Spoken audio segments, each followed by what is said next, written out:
Hey, everybody, and welcome to this week's episode of Modern Mythology. I am Doug, and joining me is the fourth member, whom you do not know yet, unless you like the Facebook page, but who does? This is Mr. Zack. Hello. How is everybody? How are you doing, Doug? I'm doing good. The other people can't answer you. So, just letting you know. Yeah, that's off to a great start. Yep, this is All right, the show. This is why people write out scripts for things. For podcasts, though? I mean... Well, like a general, just like a bare bones, kind of like, this is what I'm going to say here, this is what, you know. No. This is natural, it's fluid. I didn't even shave. Yeah, this is great. I love this. So you said it's so much fun.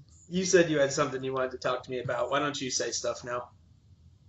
Okay, well, no, there was just a couple things, topics if you wanted to discuss. One of them was, I don't know, do you watch Game of Thrones? Yes. Okay. Did you read the books? No, because books are stupid. Okay. How very literate of you. Go on. I don't know how many friends you have on, say, Facebook or other social media that have read the books first and are now watching the show, but I've been seeing a lot of people outraged. I haven't watched any of this season yet, mainly because I don't have HBO.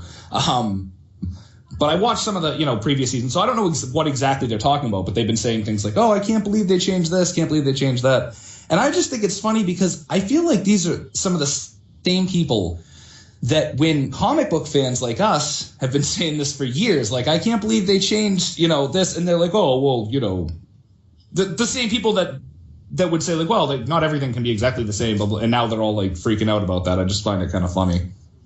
You're right, that is funny. Thanks for the content. No, I totally get what you're saying. A lot of people are mad right now because the show has caught up to the books. Right. And there have been a few scenes now in the first few episodes of this season that haven't happened in the books yet. So I think that mostly what they're mad about is that they can't be the smug little book readers anymore. Be like, oh, well, just wait and see. Just wait and see what happens to this guy. And you're like, dude, shut up. I don't care about the books. That's why I'm watching the show. Now we're the smug little show watchers. And I mean, I know just as much as you. Yeah, I've been saying for a while. I try to like books. I try really hard. I have this Bill Nye book that I've been meaning to read, and it's actually really well written, and I like what I have read. Yeah. But it's just TV and movie stuff is just so much better than books. That's why when you have a really good book, they turn it into a movie or a TV show. And the greatest That's a good way of looking at it. The greatest movie on Earth would still suck when they turn it into a novel. I never thought of it that way. Now you have. I think it's also just because comics still haven't...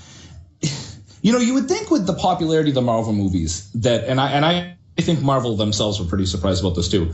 I read that it has not translated into increased comic book sales, or at least not a lot. So, unfortunately, people aren't, like with Game of Thrones, for instance. I bet a lot of people watched the first season of the show and then said, oh, I got to go, read these books. Not a lot of people go see Iron Man and then they're like, oh, I need to go read comic books. Comic books, despite, they're more mainstream now than ever, but they still have a bit of a stigma to them. So I feel like as popular as the Marvel stuff is now, we might say go to see Age of Ultron and say, oh, why isn't Hank Pym creating Ultron? All these people just look at us like, what the hell are you talking about? And then they'll just turn right around and say, like, oh, how come so-and-so is still on Game of Thrones? They were supposed to die in the last book. I think that not only is there a stigma with the comic books, but comic books require a commitment to where I can go down to Books A Million and buy the however many Game of Thrones books there are, five books, and I'm done.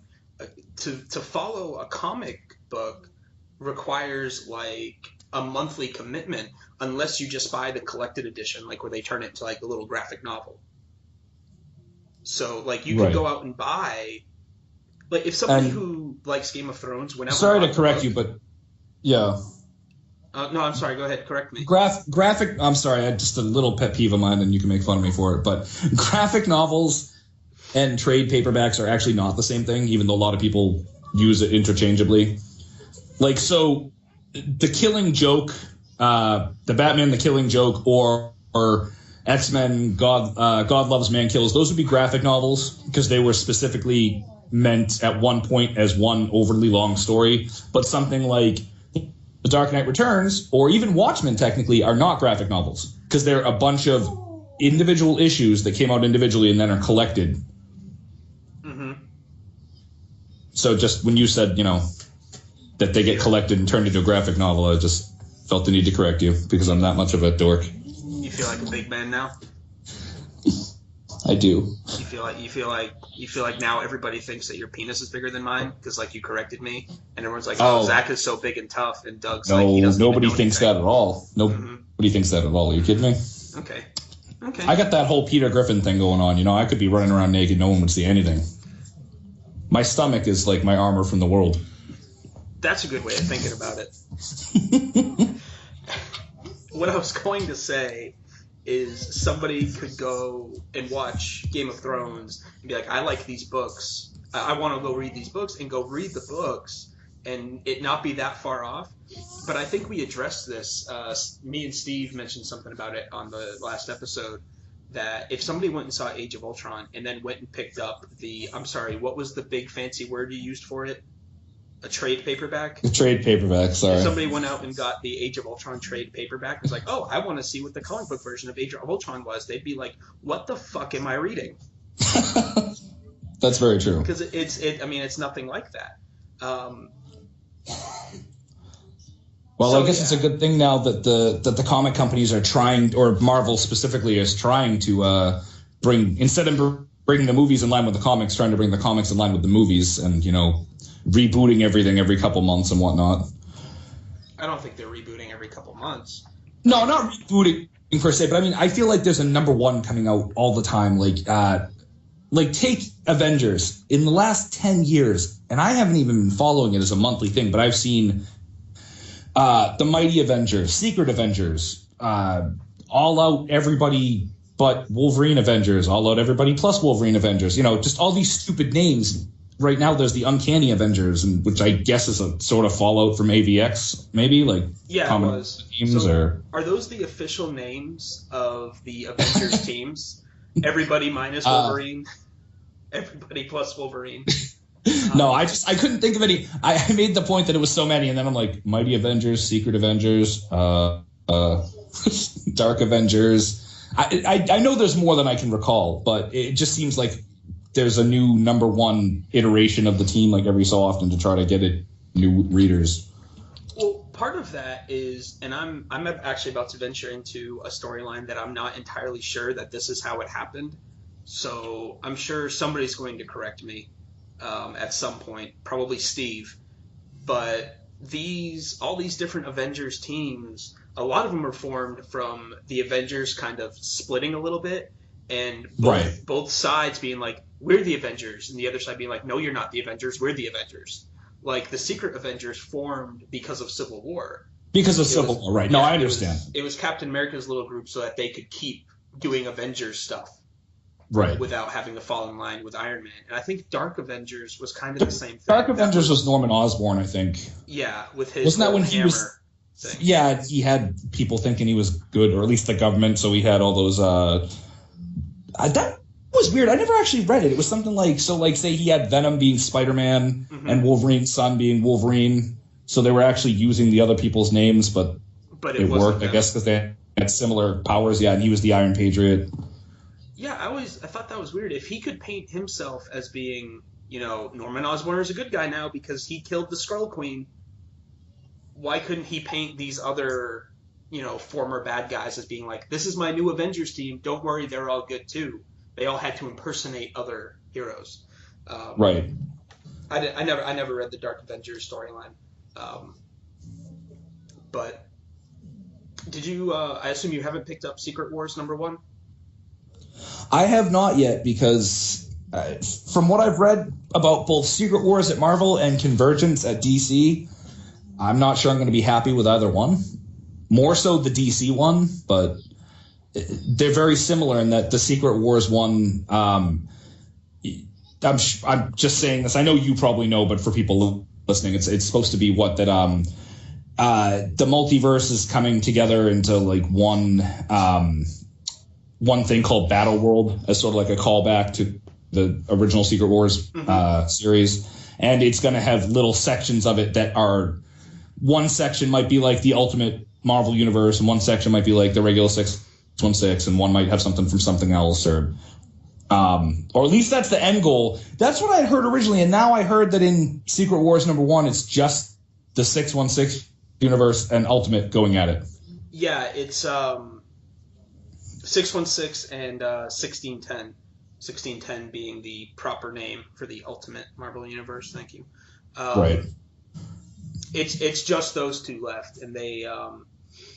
I don't want to give any spoilers, but they try to fight each other, and then something else happens, and I guess we'll just have to see. Marvel already announced that it was going to be the end of both universes. Yeah. So if that's what you were trying not to spoil, they've been saying that. Well, I don't. They're finally doing their crisis. It seems like. Oh well, no, I understand that. Yeah. And then what? With Convergence, DC is just ending their multiverse again. Yeah. So one. Before we jump over to DC, the other thing that I don't like about the Secret Wars thing, because this is going to tie into the DC thing, is when the Ultimate Universe came out originally, I love the idea of a multiverse. I think that's great. However, because of the fact that Marvel has never done what DC does, they've never done a crisis event, so they've never rebooted. The Spider-Man that's running around now, I mean, prior to Secret Wars #1, obviously, but the Spider-Man that's running around in the 616 universe right now is technically supposed to be the same one from like 1962 or whatever. It is 1962. Thank you. Was it Amazing Fantasy number 15? Amazing Fantasy 15, right? Yeah. So then I think 63 was when the first Amazing Spider-Man #1 came out, but not relevant to what I'm saying. But anyway, so when they did the Ultimate Universe, that was supposed to be in lieu of doing a crisis event. It was, okay, we're going to bring these characters back to basics. Some of them will stay the same. Some of them will be completely different. And it's going to be, a whole separate universe, and never the twain shall meet. And I don't, because I wasn't paying attention for a few years, I don't know when they first made it so that the Ultimate Universe was just part of the multiverse, so that like they crossed over a couple times with the 616. But they said originally it was never going to cross over. It's like the 616 has all those multiverses and blah, blah, blah, but that the Ultimate one was not part of that multiverse. It was just a whole separate thing. Like it was its own one universe. There were no multiverses in the Ultimate one. It was just supposed to simplify things. And of course, it ends up becoming all jumbled and convoluted, just like the original Marvel Universe. I love that they can't stick to anything that they say. Sounds like you don't. And then jumping over to No, I know. Sarcasm, folks. Been practicing it for many years. But yeah, so jumping over to the Convergence thing, the thing with that is supposed to be similar to the Battle World thing, I guess. All these different parts of the multiverse are just existing at the same time. And that one threw me, turned me right off with a promotional image of Batman punching Rorschach from Watchmen. And I was just like, now, that universe definitely should not exist within the regular DC universe. Mm-hmm. Whether it's a multiverse or not, that just doesn't fit with. That's a totally self-contained story. And that's what I'm just like, all right, now they're just really pandering and trying to get any readers that they can. Yeah.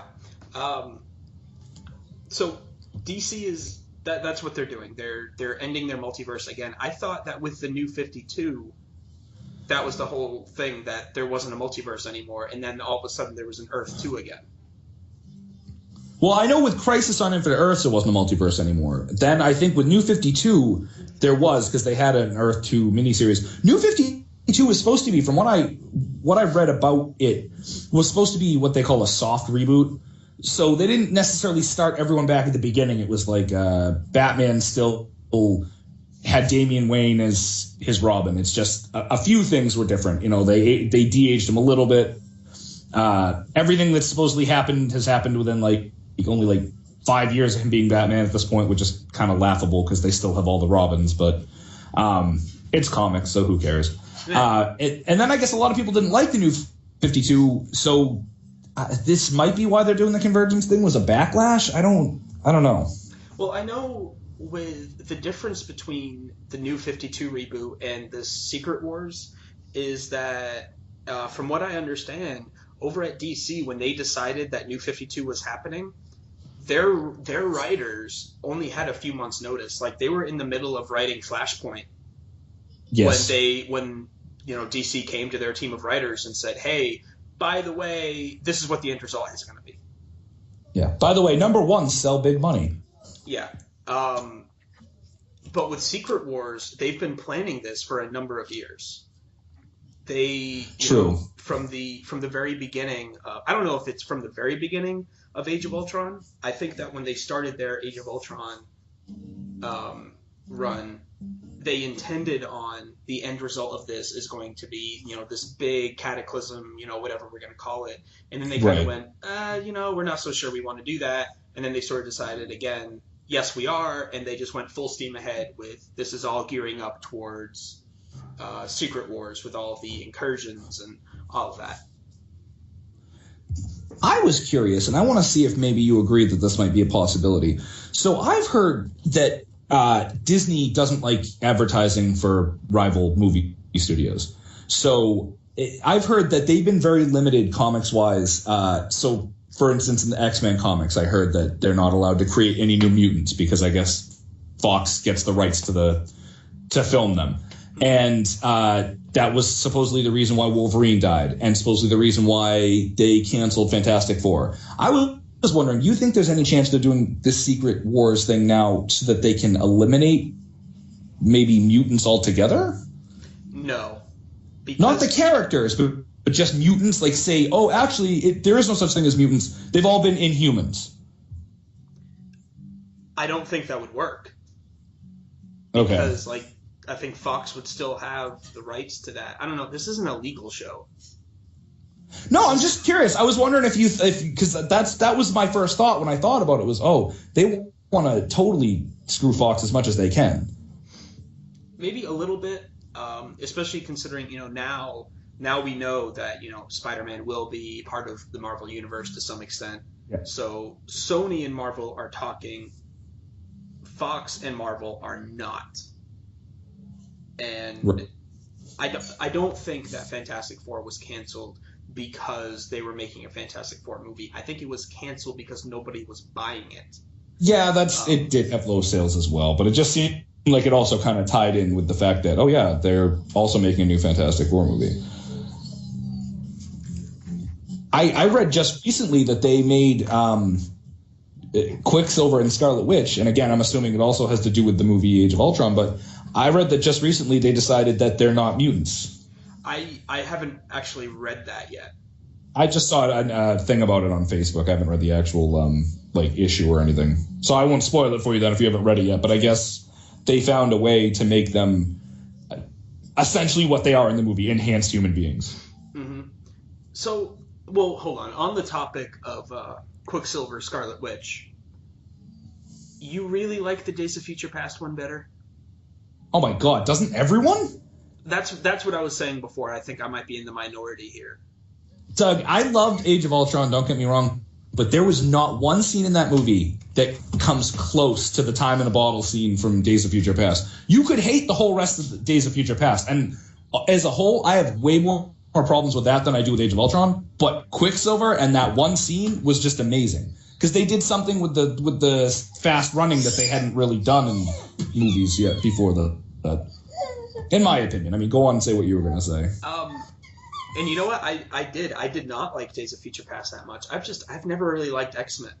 From the 90s cartoon forward, I haven't really been into any X-Men thing I've ever put in front of me except for Avengers versus X-Men. Yeah. See, I'm the opposite, too, because X-Men was my window into Marvel and comics to a larger extent. Not that I had never collected any prior to X-Men, but when X-Men, when there was a big launch of X-Men with Jim Lee in 1991, it's still, I think, one of the highest selling single issues or whatever. But when that started and then the cartoon soon followed, that was my thing. Like, I was huge into X-Men and everything. So I can understand how it would be different for you.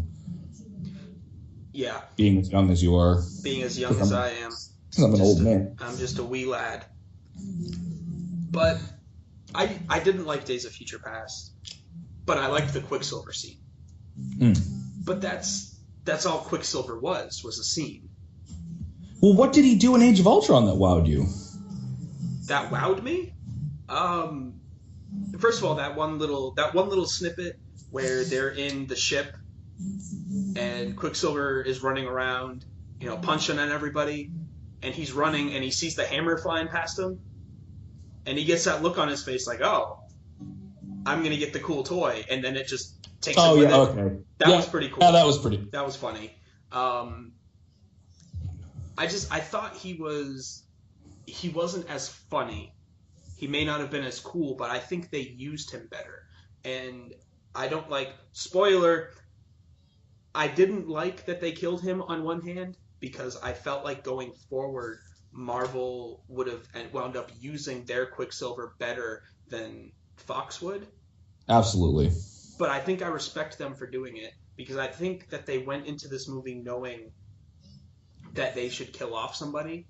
I don't think Joss Whedon was allowed to kill anybody off in the first Avengers, but he was kind of given. No, Coulson was supposed to stay dead, I guess. I've read things with Whedon recently where he said that might have kind of soured him. That might have been one of the things that soured him, because I guess he's not making any more Marvel movies from what I've read. But that wasn't. He said that him coming back like that. Although, wait a minute, wasn't he the one that developed Agents of S.H.I.E.L.D.? So I don't know what him and his brother. But then I don't know then, because I could have sworn I read something where he said, because he was explaining why Coulson wasn't in Avengers 2. He was basically saying we have to treat these movies like people go to see these movies and they don't watch the TV show. So if they see him die in Avengers and then all of a sudden he's alive in Avengers 2, they're like, what? Yeah.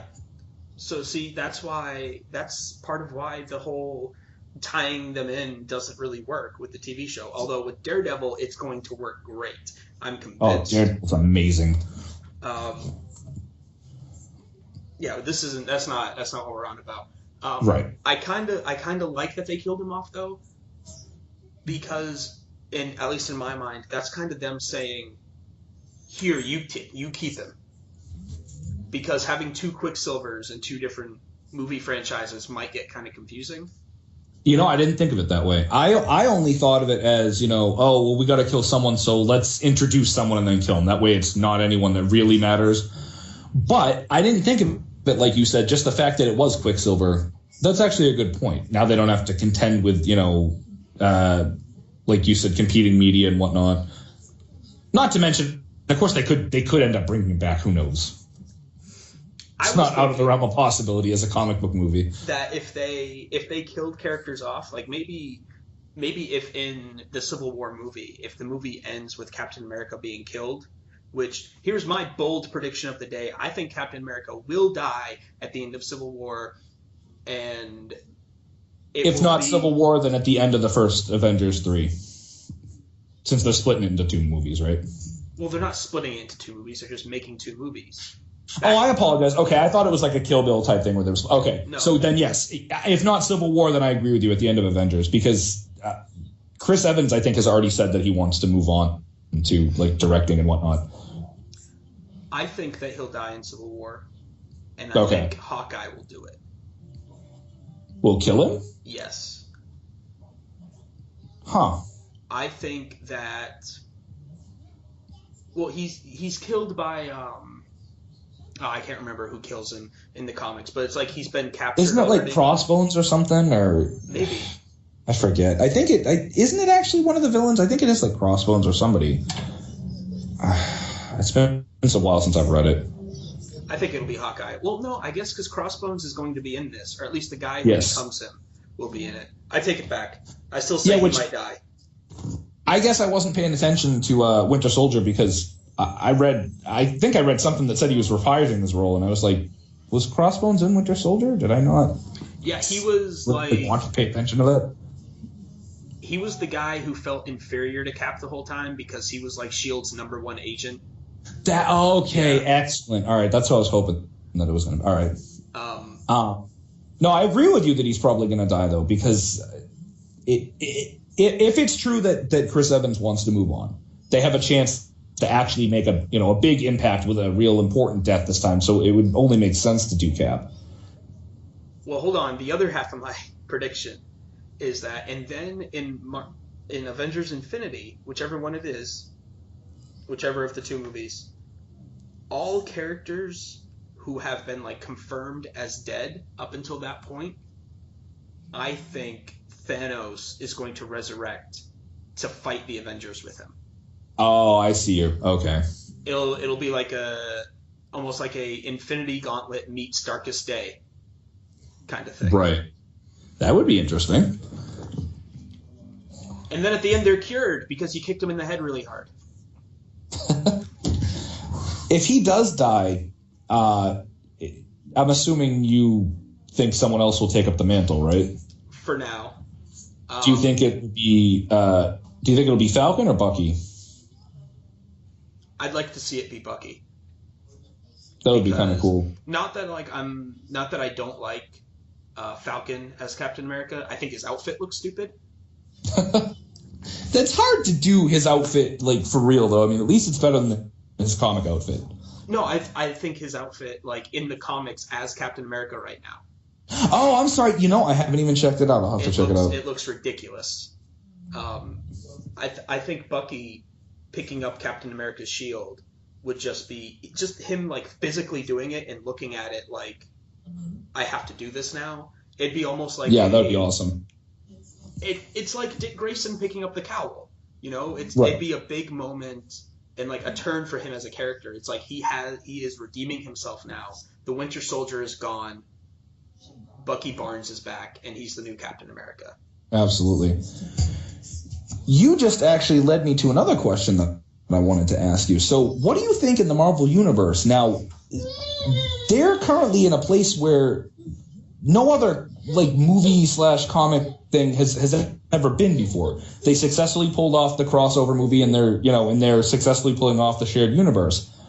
But so past Cap dying, if that happens, someone else picking up the mantle. I think Robert Downey Jr. already said he's not doing any more past these Avengers. What do you think they're going to start doing when they're big characters? Do you think they're going to recast? Do you think they're going to have them die and other people take their place? No, I think dying and other people take their place. Kevin Feige has basically already come out and said they want to do it James Bond style. They're not the Marvel Universe. I don't think they're ever going to reboot. That's what I'm wondering. Yeah, right.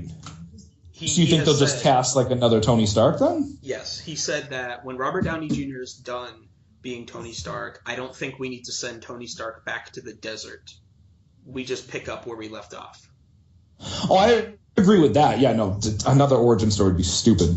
But you do think so they'll just recast. So instead of having Don Cheadle become, Iron Man, you think they'll just recast Tony Stark? Why would Rhodey become the new Iron Man? Well, it's happened in the comics before. But he would only be Iron Man in name. He couldn't do all the things that Tony Stark does for the team. No, that's true. I just meant it would be a different option because once the first time they do a recast, I mean, what do you think the backlash is going to be? A lot. Robert Downey Jr., whether he's your favorite, Marvel person or not, he essentially built this thing. Mm-hmm. Everything was resting on Iron Man's shoulders, and if that didn't succeed as well as it did, I don't think they would have kept going. Do you think that the order that the Phase 1 movies came out in was done intentionally? Like Iron Man, up against Captain America. Captain America is probably the more well-known superhero in mainstream media. It might be close, but do you think there's like a reason, like a well thought out plan they had why Iron Man needed to be first? I do. I think part of it was that they've tried with Cap. Cap has had other representations in live action media. I add the live action because I know Iron Man had a cartoon prior to the movie in the 90s. But no, I think it was because I think they needed to start with something that no one had seen yet. Yeah. So it didn't feel like, because of the fact that they were creating something new. I mean, that's absolutely, I think, why Incredible Hulk wasn't first.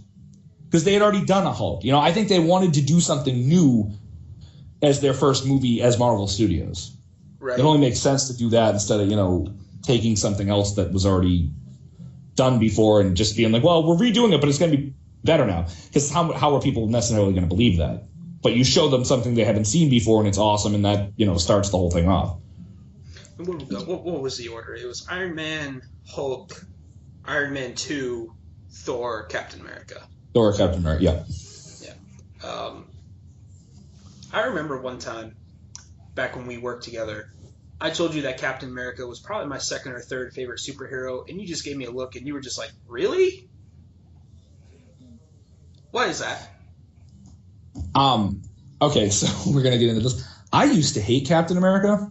Mm-hmm. He was one of my least favorite characters.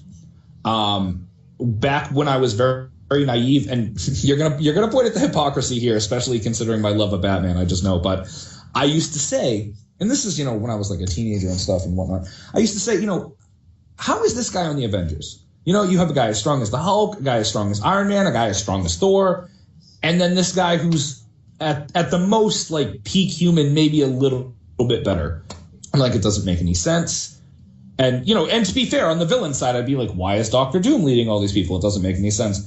I always thought Cap was just this really lame, you know, goody two-shoes Boy Scout character. And then I read the Ultimates. And they did him a little more, and obviously I'm sure it's no secret by now that the movies are very influenced a little more by the Ultimate Universe than the regular one. And they did him as a soldier, as in a guy who's like, yes, I have morals, but I will kill. I have been in the military. I understand that there's certain situations that call for me to use, you know, deadly force. Deadly force. Thank you. You know, he doesn't want to, but he will if he has to. And then, you know, the first Captain America movie came out, and up to that point, I think it might have been my favorite Marvel movie.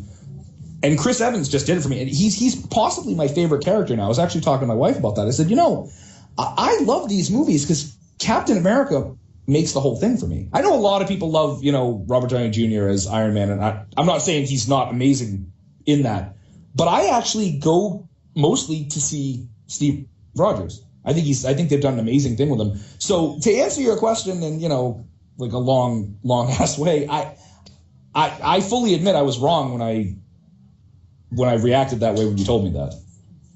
Damn right. I do not feel that way anymore. Damn right.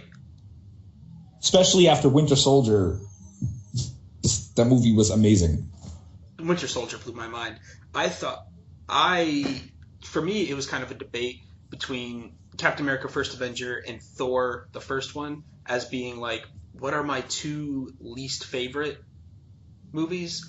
Aside from the whole Iron Man trilogy, I didn't like. So like which one did I like the least? And then Captain America standalone, you know, Winter Soldier came out, and I was like, this is my favorite. I think it still is currently my favorite Marvel Cinematic movie. I can't say that, but it's definitely my number 2. Yeah, you thought Guardians was better, but you're wrong. I'll go to bat for Guardians any day of the week. It's amazing. It because it goes beyond being a Marvel movie. You just like it because it reminds you of Star Wars. No, not at all. Because my biggest comparison for it is Ghostbusters. Thank you. That's why I think it's amazing. Because in Avengers just solidified how I feel about this. There was probably more comedy in Age of Ultron than in the other Avenger-centric ones. You know, it's gotten to be where there's like, there might even be too many one-liners, dare I say. But it was still, for the most part, an action movie with one-liners. I still maintain that Guardians of the Galaxy is equally half comedy, half, you know, sci-fi action movie. It's just the way that it was done, the way James Gunn did it. It's hilarious. Like, you can go in there and not even be into comics and just be into comedy movies and be like, this movie's hilarious. That's just my opinion, but that's why I loved it so much. Didn't what's his name go to Guardians of the Galaxy, and they interviewed him on his way out, and he's like, yeah, I loved it. what's his name? Al Pacino. I can't believe I just struggled to come up with Al Pacino's name. But I didn't know that, but yeah, that's pretty cool. He went and he watched it, and he came out, like, he watched it with his granddaughter, and they asked him what he thought about it. Like this huge name, like, just world class talent actor who does, like, The Merchant of Venice, came out of and also does movie. Jack and Jill with Adam Sandler. Okay, well, whatever. I know what you're saying though. They asked him what he thought about it, and he said he enjoyed it. And then in another interview, they asked him if he would ever consider being in a Marvel movie, and he's like, "Yeah, I don't know, maybe. I guess I'd have to see." And then this report came out that him and Kevin Feige were emailing each other. Oh, that'd be awesome. I mean, look at the fact that they got Robert Redford for Winter Soldier. Now, again, and you're younger than me, and even for someone my age, Robert Redford isn't that big of a name. But there was at one point where he was considered one of the most prestigious actors ever, and the fact that he was in that just kind of blew my mind. Like you said about the Al Pacino thing, I was like, wow, they got Robert Redford for this? Like, this is a legitimate thing here. Mm-hmm. I mean, more so than Anthony Hopkins and Thor, because as awesome as Anthony Hopkins has been in certain serious roles, he's that kind of guy that'll take a fun role too. Mm-hmm. I've seen him in things that are more, I'm not surprised seeing him in Thor, I guess is what I'm saying, versus seeing Robert Redford in Captain America. That is true. All right, we are actually all out of time. We went a little over. I'm trying to keep it pretty close to 30 minutes. Gotcha. Thank you all so much for listening. Zach, any last words? I hope that this was entertaining. No, nothing I can think of. Just that everyone go see Star Wars when it comes out, because I want them to keep making them. We're going to have something like 40 episodes in between now. I know, like Disney needs my help advertising. I just have this stupid irrational fear that I'm like, no one's going to go see it because of the prequels, and it's not going to make enough money, and they're not going to continue making them. So there's this cool little indie film coming out. I don't know if you've heard of it, Star Wars. You should go see it. Kicked ass at Sundance. You laugh, but if you go by the actual definition of indie film, then every Star Wars movie from Empire on has technically been an independently produced film. I don't go by definitions. No, okay. I know, because when people say the highest grossing indie film, and I say, oh, it's like The Phantom Menace, that's not an indie film, I'm like, well, it was made outside of Hollywood. It was made with the person's independently financed, but whatever. I want to look into that. I want to maybe make some people mad. All right. Once again, thank you all so much for listening, and I will see you probably never, I guess. This is a really bad sign off. I'm just going to cut it here. Until next time, this has been Doug and Zack with Modern Mythology. That's awesome. Okay. Was that? Yeah, that was pretty good. Was that okay? All right. Yeah. You done good, kid.